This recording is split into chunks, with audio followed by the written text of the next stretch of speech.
En 2016, Hillary Clinton a obtenu près de 2,9 millions de votes de plus que Donald Trump. Et pourtant, qui a été élu président? It's me.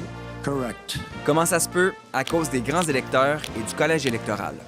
C'est le système qui élit les présidents aux États-Unis. Un système compliqué et souvent critiqué. Run the presidential election the way we run every other election. The person with the most votes wins.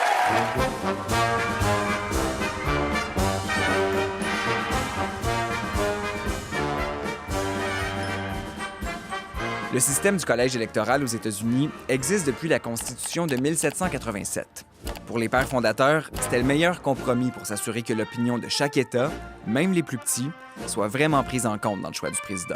In Vermont, 3 electoral votes, Kentucky, 8, Iowa, Nevada, Utah. Ils sont 538 grands électeurs à former le collège électoral. Ils sont rarement connus du public, ce sont souvent des élus locaux ou des responsables des partis démocrates et républicains.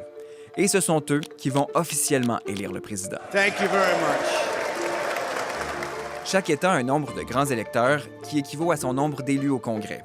Par exemple, la Californie, l'État le plus populeux, est représenté par 55 grands électeurs et le Wyoming, l'État où il y a le moins de population, a 3 grands électeurs. Ça veut donc dire que la population du Wyoming, qui représente 0,18 des Américains, est représentée par 0,56 des grands électeurs. Le collège électoral peut donc donner un peu plus de poids à un électeur d'une région rurale qu'à celui d'une grande ville. Disons qu'on reste un peu en Californie, le candidat à la présidence qui va obtenir le plus de votes des Californiens va recevoir les 55 votes des grands électeurs de l'État. Un système où le vainqueur emporte tout, qu'on appelle « winner take all ».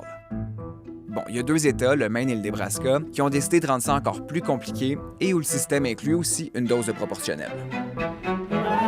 Il va donc y avoir l'élection présidentielle du 3 novembre où les électeurs américains vont voter. On pourrait connaître le gagnant dès le soir même, mais c'est seulement le 14 décembre que les grands électeurs vont officialiser le choix du prochain président. Donald Trump ou Joe Biden va avoir besoin de la majorité des votes des grands électeurs, c'est-à-dire au moins 270, pour être officiellement élu ou réélu président. 5 candidats à la présidence des États-Unis ont remporté le vote populaire, mais perdu l'élection à cause du collège électoral. Les 2 plus récents, 2 démocrates, Al Gore en 2000 et Hillary Clinton en 2016. Ce qui fait dire à certains « Get rid of the electoral college and everybody. » Mais le collège électoral a encore ses défenseurs. The genius of America is that we don't have the country controlled by 2 large urban masses. Donald Trump, lui, a changé d'idée sur le collège électoral. Après la réélection d'Obama en 2012, il avait tweeté que le collège électoral est un désastre pour la démocratie. Mais après sa propre élection, en 2016, il trouvait que le collège électoral était une idée de génie parce qu'il permet à tous les États de jouer un rôle. Mais qu'on l'aime ou pas, le collège électoral n'est pas si simple à remplacer. Des centaines de propositions pour modifier le système ont été soumises jusqu'à aujourd'hui et aucune n'a abouti. Encore cette année, ce seront donc les grands électeurs qui vont élire le prochain. President. President. President. President. President. President. President. President of the United States.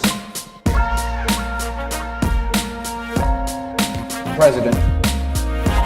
The President. President of the United States.